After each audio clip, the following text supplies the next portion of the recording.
Bonjour Céline. Bonjour Frédéric, bienvenue dans notre émission spéciale Focus Hirzing. Qu'est-ce qui fait de Hirzing une ville agréable où il fait bon vivre? Une ville dynamique. Vous saurez tout dans quelques instants. En effet Frédéric, c'est d'abord une ville avec un patrimoine riche. Hirzing en images, c'est tout de suite. Hirzing est principalement une ville industrielle et commerciale où l'histoire se cache à chaque coin de rue. Avec près de 2300 habitants, la ville s'étend sur 1228 hectares. Elle est située à 7 km d'Altkirch, connaît une constante croissance et a un riche patrimoine historique. Tour d'horizon. La place de l'église regroupe un bon nombre de bâtiments du patrimoine de Hirzing.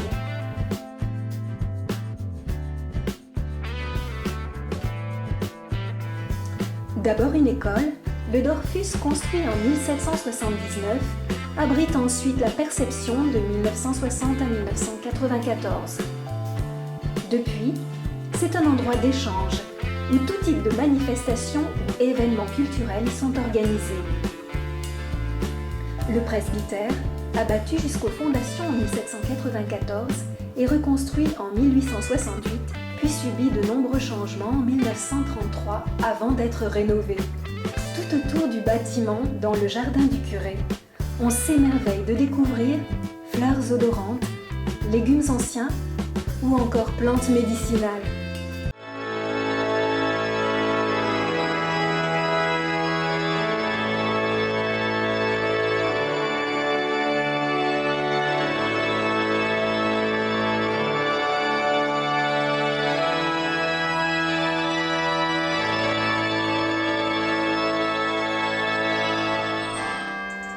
L'église Saint-Jean-Baptiste, construite en 1772 et consacrée 2 ans plus tard, possède une des plus grandes sonneries de cloches de village d'Alsace. Elle est rénovée en 2006, elle accueille 3 claviers installés en 1923, puis reconstruits en 1983.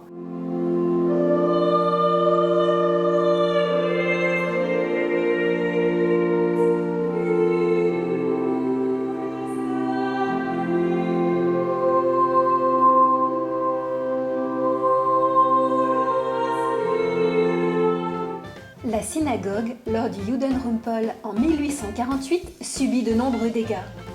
Elle renaît de ses cendres et rénovée avec une voûte en béton armé.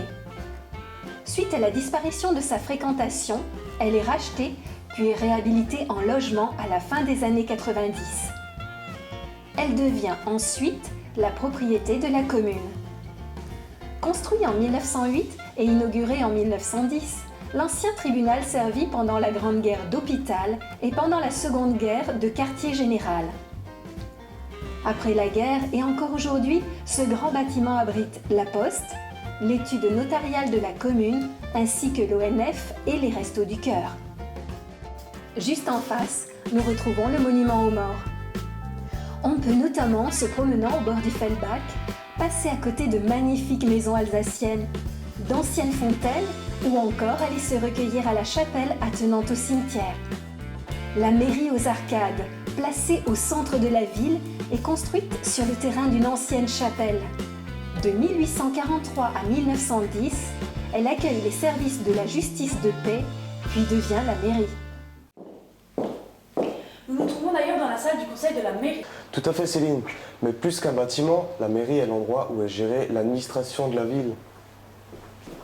En effet, la mairie, c'est une équipe de 7 personnes qui mettent en œuvre les décisions municipales et nationales dans le domaine des finances, de la commune et du CCAS, l'administration générale et l'urbanisme.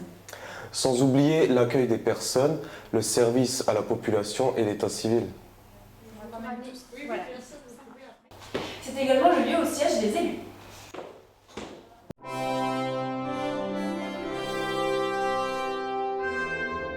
Armand Reinhardt, maire de Hirzing, depuis 20 ans maintenant. Monsieur Reinhardt, en quoi consiste la fonction de maire ? Le maire se doit d'être rassembleur, de faire en sorte que l'ensemble des potentialités construisent ensemble la vie de Hirzing. Je pense tout particulièrement à la vie associative, à la vie commerçante et économique, à la vie scolaire avec tous les enfants et les enseignants, le collège, et à la vie citoyenne aussi, puisque ça rassemble le Conseil du jeune citoyen, ça rassemble le comité consultatif des adolescents, ça rassemble le comité consultatif des aînés. Tout ça fait en sorte que les uns et les autres sont imbriqués dans une même dynamique. Et le rôle de maire consiste à dynamiser tout cela, à le développer et à réussir à faire en sorte que le projet global de développement que nous avions lancé maintenant il y a 20 ans de cela réussisse pour que la vie de Hirzingue soit une vie équilibrée et que l'ensemble des domaines de la vie hirzingoise soient pris en compte. Comment vivez-vous votre fonction de maire ? Je la vis bien parce que je me suis engagé pour ça et donc ça ne me pose aucun problème, bien au contraire.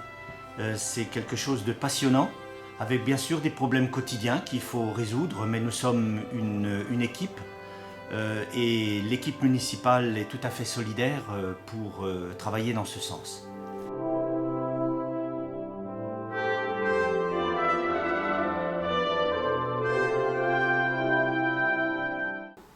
On y retrouve plusieurs permanences, comme les assistantes sociales La mission locale. et le conciliateur de justice. C'est aussi dans les locaux de la mairie que se réunissent les membres du CCAS, Centre communal d'action sociale. Mais un CCAS, qu'est-ce que c'est et à quoi ça sert ? Quelles sont ses missions? Donc le CCAS gère les aides d'urgence et est à l'écoute des personnes en difficulté.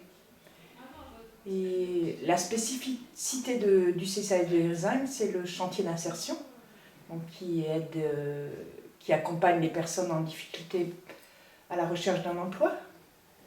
Oui, ce qu'on peut dire aussi, c'est que parmi les missions du CCAS, c'est aussi le contact avec les autres associations du village, les associations caritatives essentiellement, comme Caritas, Restos du Cœur, Croix-Rouge. On peut envoyer aussi des fois des personnes, simplement vers les aînés aussi, pour les accompagner, participer à la vie du village. Le CCAS de Hirzingue a créé le chantier d'insertion La Passerelle en 2009 pour apporter une aide aux personnes connaissant des difficultés dans leur accès à l'emploi. Marie Siffer nous parle de la passerelle. Oui, Frédéric et Céline, je me trouve dans la maison des associations où se trouvent les locaux de la Passerelle. Allons-y. La Passerelle est une structure qui permet à ses salariés de retrouver une stabilité dans leur vie et de mettre en place leur projet professionnel. Les salariés arrivent chacun avec un parcours, une histoire, des difficultés différentes. Leur passage à la passerelle ne peut durer que 2 ans. Les accompagnatrices socioprofessionnelles sont là pour guider et aider les salariés dans leur démarche pour qu'ils trouvent leur voie grâce à des stages, des formations et moultes ateliers, cuisine, communication, techniques de recherche d'emploi et j'en passe et des meilleurs. Les salariés travaillent sur eux, mais aussi pour la collectivité et les Hirzingois. Suivez-moi. Les salariés s'occupent du fleurissement et de l'entretien des fleurs d'une partie de la commune. Je me trouve au bord du Fellbach. En 2015, les salariés ont réaménagé et réhabilité le cours d'eau avec plus de 1500 plants de plus de 150 plantes aquatiques différentes. Des travaux de voirie, de tonte et de taille sont également au programme de leur journée. Des missions plus ponctuelles leur sont confiées, comme le montage et le démontage de la forêt du marché de Noël. Je me trouve devant le champ et les 2 serres où sont plantés de bons légumes de façon naturelle. Les encadrants techniques de la passerelle encadrent les salariés et leur transmettent les gestes professionnels liés à leur activité. Direction le hangar. C'est ici que sont rangés les outils quotidiens, mais pas que. En effet, le hangar est un lieu d'échange grâce aux paniers de la passerelle qui sont distribués à nos membres tous les vendredis de juin à décembre, mais depuis novembre aussi, grâce à la ruche qui dit oui. La ruche qui dit oui, qu'est-ce que c'est ? La ruche qui dit oui, rien de plus simple. Vous voulez manger des produits de qualité venant de nos producteurs locaux ? Rendez-vous sur le site de la ruche, commandez et réglez en ligne. Venez récupérer vos produits frais un vendredi sur 2 au hangar de la passerelle de 17h à 18h30. Été comme hiver, il y a toujours à faire.